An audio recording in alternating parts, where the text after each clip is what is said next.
When we have a faith and when we love a divine form, then we worship that form.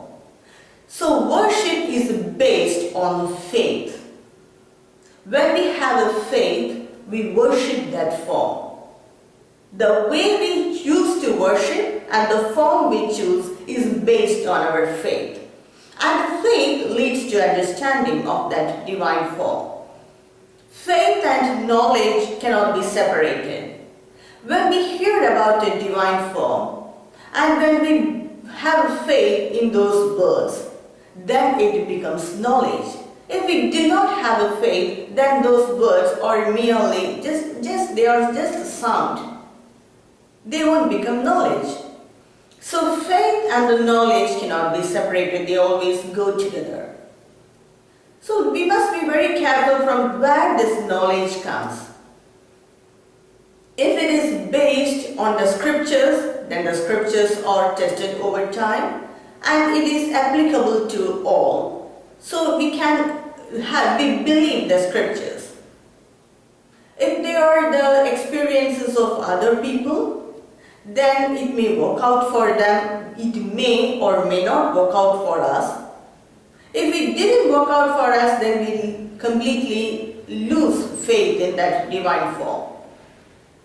If the knowledge is based on scriptures, then these scriptures are written by great spiritual people, spiritually evolved people in all religion, whatever religion it is. So we completely have a faith in the scriptures and they are tested over time. Many millions and millions of people have followed it. So the source of the knowledge is very important. The way we worship that divine form, the form we select to worship, all these are very important.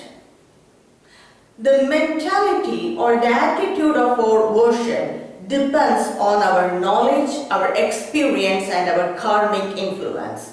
Based on this knowledge or based on this attitude, we select that divine form and the way to worship that form. Based on this, there are 3 types of worship explained in Gita, Bhagavad Gita. They are the sattvic way of worship, rajasic way of worship and tamasic way of worship. When our attitude, our motive is to remain calm, have peace of mind, when our attitude is towards to gain higher knowledge about that divine principle, when our attitude is to help others by our knowledge, then we select the form and the way we worship will also be very serene, calm, just like doing pujas, chanting mantras, doing japa or doing meditation. So these are the very subtle way of or refined way of worshipping God. So this type of worship is known as a sattvika way of worship. Some people have a very aggressive mentality. They have a rajasic mentality. They just their attitude is to win over others. They have a perfect rajasic mentality. So they select the form and the way they worship will also depends on their mentality. For example, when people go to war or battle, they worship the aggressive form, divine form Kali Ma, and they give animal sacrifice. And they worship that form in a very aggressive way because they need that energy from that form. So this is known as the rajasic way of worship. And the third is the tamasic way of worship. This type of people, they select their divine form that is very low in energy level.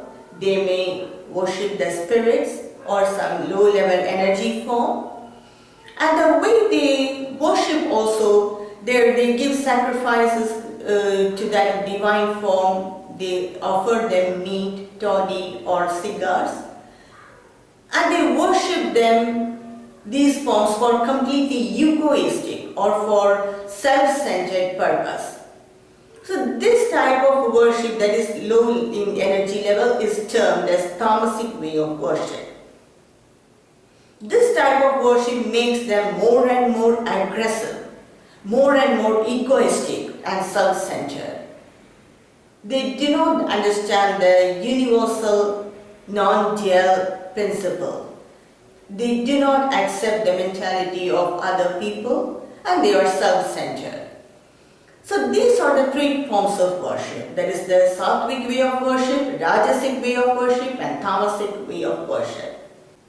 When we worship a divine form, or when we concentrate on a divine form, then there is an energy exchange between that divine form and between us.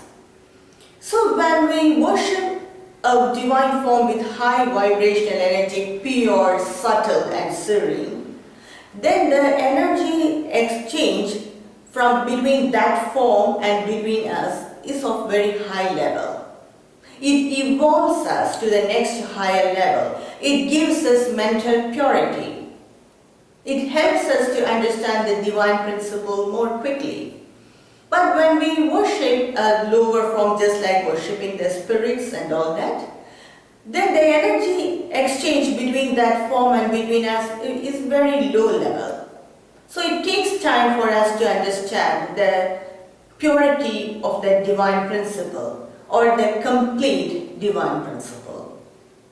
In Bhagavad Gita, Bhagavan Krishna says, in whatever way or in whatever form you worship, it all ultimately comes to me, that is Brahman.